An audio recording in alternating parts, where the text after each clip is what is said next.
Hello and welcome to My Little Pony, Friendship is Magic, a Pinkie Pie story that Pinkie Pie kinda, sorta remembers. By Pinkie Pie in collaboration with Pink, a Pinkie Pie production directed by P.D. Pie for Pink Propaganda in association with Pie Studios, based upon a story by Pink and D. Pies told to Bittersweet and Littlewing. She thought shift dress. Oh, Peplum! Rarity! I have an emergency. Pinkie Pie, settle down. What is it? Is Twilight in trouble? Is Ponyville under attack? What?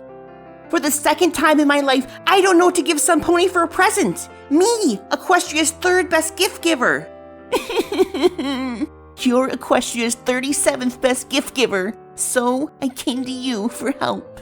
Well, tell me more and we'll figure something out. What do you think they'd like? Well, there was one thing I thought she'd like. A book I had as a filly, but I don't remember much about it. A book? Like a filly book? With illustrations? What was it? Something about a princess and being in your birthday suit?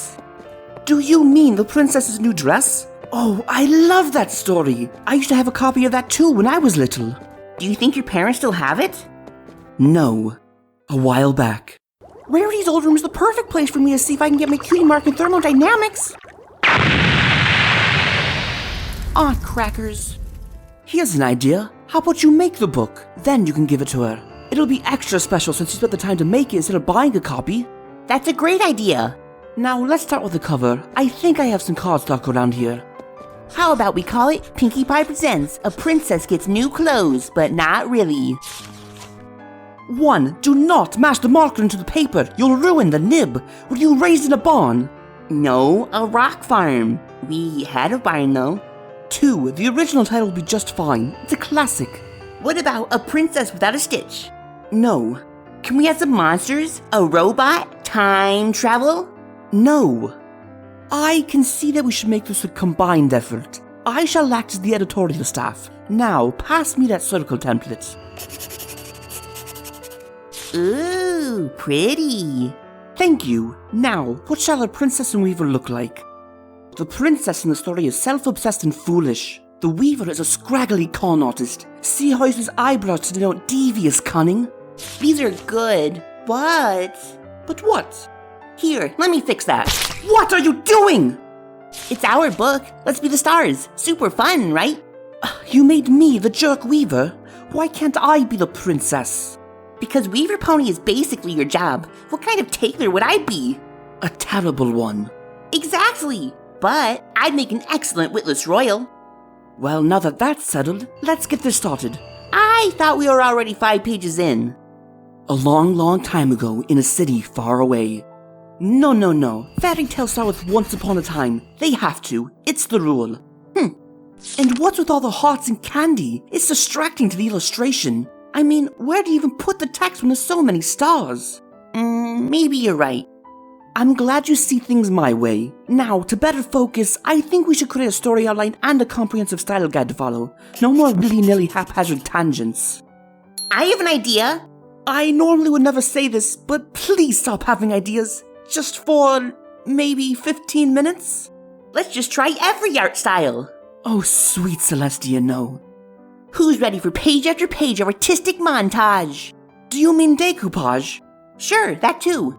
Oh, deco! Let's do this! Nah, how about... paper cut! Ta-da! I'm so cute! Oh, I almost forgot. You can't have a princess without wings. Oh, good catch! Once upon a time, there was a grand city. It was ruled by a princess pony who was very kind, but very foolish. Then, one day, a weaver came to town, and she boasted that she made the most beautiful, the most dazzling cloth in all of Equestria. The princess thought this sounded great. Does the city have a name?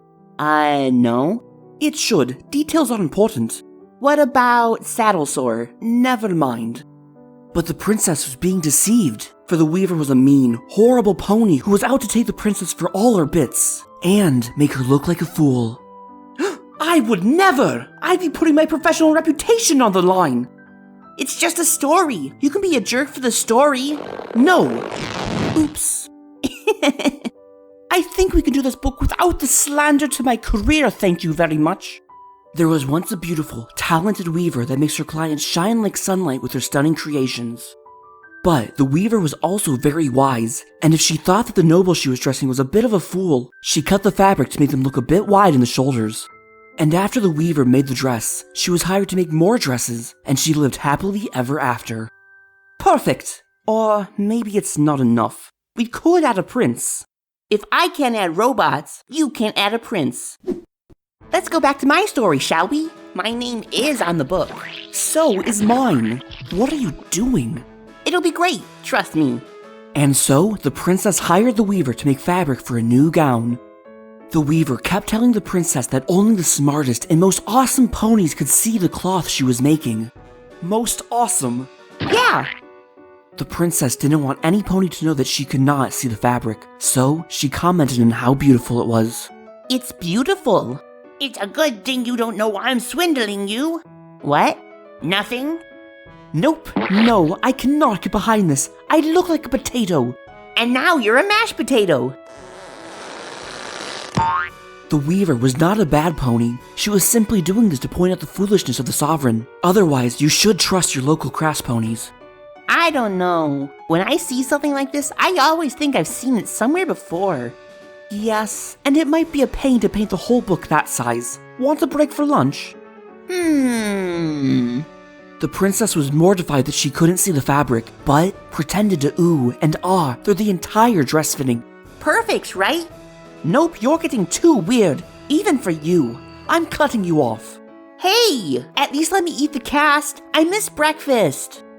What about telling the story through interpretive dance? That's a whole new set of problems. Sets, costume design, music. No, we should stick with paper. Ceramics? Nah, I'd just break it. Well, you are a bit of a crackpot. Nice one. The princess ordered a procession to show off her new finery, which she still could not see. She stood by as the weaver fussed over her dress, commenting on its beauty. Oh, it's so lovely. Yeah, lovely. Oh, I have an idea. I told you to stop having those. The weaver had told all the princess's advisors that only the wisest ponies could see the dress. So, of course, they all pretended they could, like lying liars who lie. It's so beautiful, princess. A true testament to your skill, weaver. Very eloquent, Pinkie. Thanks. I think it's a bit grim. Maybe something with more color. I have another idea. What did I just say? Pinkie Pie suggests taping the characters to whatever will help them stand up. She says she doesn't know what. She's not an engineer, and she's taking a cookie break. Be creative and draw little outfits on paper. Tape them to the ponies and put on your own productions. Make Spike the mighty warrior king. Draw a uniform for Applejack to make her a disgruntled postal worker. Give Fluttershy a groovy open neck shirt with many gold medallions. Please remember not to leave your popcorn in the aisles. Gaze upon my newest gown, subjects. Mwahaha! Now to sneak off and count my ill-gotten bits. The princess isn't wearing any clothes. To assemble theater, you'll need scissors or a hobby knife and tape. You may achieve sturdy results if the page is glued to sturdy paper or cardstock with a glue stick before cutting it out. Cut along the heavy black outline of the theater curtains, stage floor. Do not cut stage floor free of curtains, chandelier, script, and characters. Fold the dotted line. Folding is hard. I have some more ideas. Let's see them. Oh no, I'm not wearing anything. That weaver tricked me. Why is no pony laughing at their foolish princess? She's naked. Wait, ponies don't usually wear clothes. I'm normal. That is not the end of the story. I demand we change it to the real ending. It's not? Done. No, it most certainly is not. Look, I'm as much a believer in organized chaos as the next artist, but this is... Inspired? A complete mishmash of arts and crafts that I've only ever seen in my nightmares. Can't we do something more normal? I don't know what that is. Well, this is certainly going to be a very you gift, Pinkie. Ooh, shiny. Can you pass the tape? Tape? Why? What are we doing? You're making your grumpy face. Are you mad? You're lucky your scatterbrain is so endearing. Huh? My brain isn't scattered. I keep it all in my head. That way I always know where it is. Well, there you go. You know what? Let's move page 17 to page 3, just to keep every pony on their hooves. Ugh. Oh, are we doing that now? Should I smash my face on the desk? No, Pinkie, that was just for me to do. Who's the book for anyway? What? For me? Why? It's the anniversary of the day we first met. I kinda remember a conversation we had years ago about your favorite book as a Philly and wanted to give you that. But Sweetie Belle said she blew it up. I wanted to double check if you still needed a new copy. I couldn't have known it'd be this good though. Look, a whole book we made together. Oh, Pinkie, thank you. I don't just love the book. I love the day we spent making it. Thank you. Whee! What? Is that your hungry face? Do you want to go get smoothies? BFF smoothies? BFFS? BFF smoothies sound great. Let's go. Just let me put this book away somewhere safe. No way, bring it. A smoothie stand on the cover will be one more way to remember the day. And this concludes a Pinkie Pie story that Pinkie Pie kinda sorta remembers. Until next time. Before I go, instead of making a separate discussion video, I'm just gonna say some things here. You know, since there wasn't really a story to discuss, which I'm super okay if these one parters don't really have a storyline, if it means that their overall quality is just better. Instead of wasting time trying to set up a story and then rush through it, the whole comic was just fun. Pinkie Pie was good, Rarity was good. I always love how their personalities mesh with each other. The folding theater bit was a little too long, but, you know, it was worth it. I enjoyed making my little set. In general, it was good. I liked it. Alright, until next time.